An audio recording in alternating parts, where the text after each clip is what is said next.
ముందు పార్టీలో ప్రక్షాళన చేసే దిశగా కూడా జగన్మోహన్ రెడ్డి గారు ఆలోచించి ముందు ఆ కార్యక్రమం చేస్తారని అనుకుంటున్నాను. ఎందుకంటే అది అయిందనుకో మిగతాది ఆటోమేటిక్గా నమ్మకస్తుల్ని ముందు పెట్టుకుంటే తర్వాత మిగతా వాళ్ళతో మనం ఎప్పుడైనా యుద్ధం చేయొచ్చు, ఆ యుద్ధం ఎప్పుడైనా జయించవచ్చు.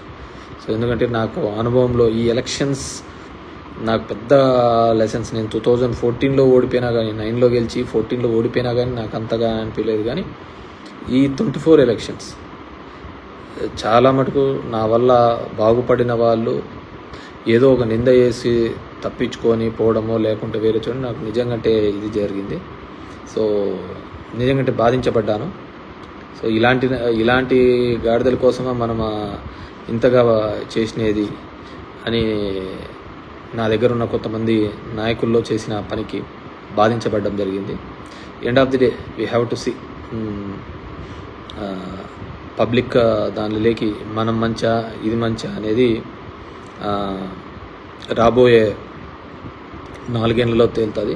End of the day elections రూపంలో. కానీ I request our party president Jaganmohan Reddy గారు డెఫినెట్గా తిరుమలకు వెళ్ళి అక్కడ ముక్కొని వచ్చి బయట ఛాలెంజ్ని స్వీకరించి చంద్రబాబుకు ఒక పెను ఛాలెంజ్గా చేస్తే డెఫినెట్గా కూడా మీ మీద పన్న నింద అది ఒక్క జగన్మోహన్ రెడ్డి మీద పన్న నింద కాదు, పార్టీ మీద పన్న మన ఆలోచన విధానం మీద పన్న నిందగా భావిస్తున్నాం. కాబట్టి డెఫినెట్గా ఆ విధంగా ముందుకు వెళ్తే బాగుంటుందని చెప్పేసి కోరుకుంటున్నాను.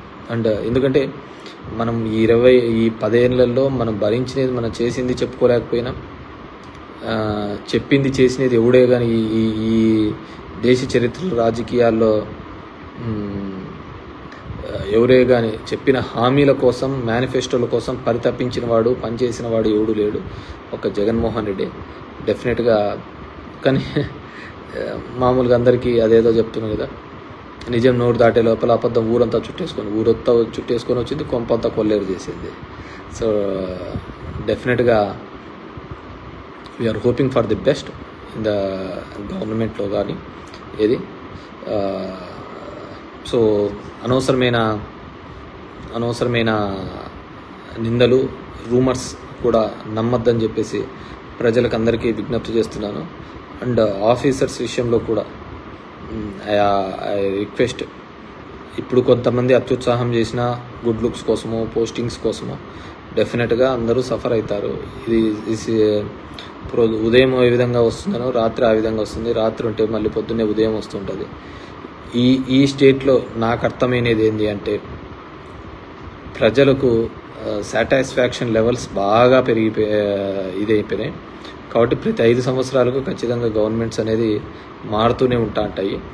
ఏదానికి తృప్తి పొందే పరిస్థితులలో లేరు.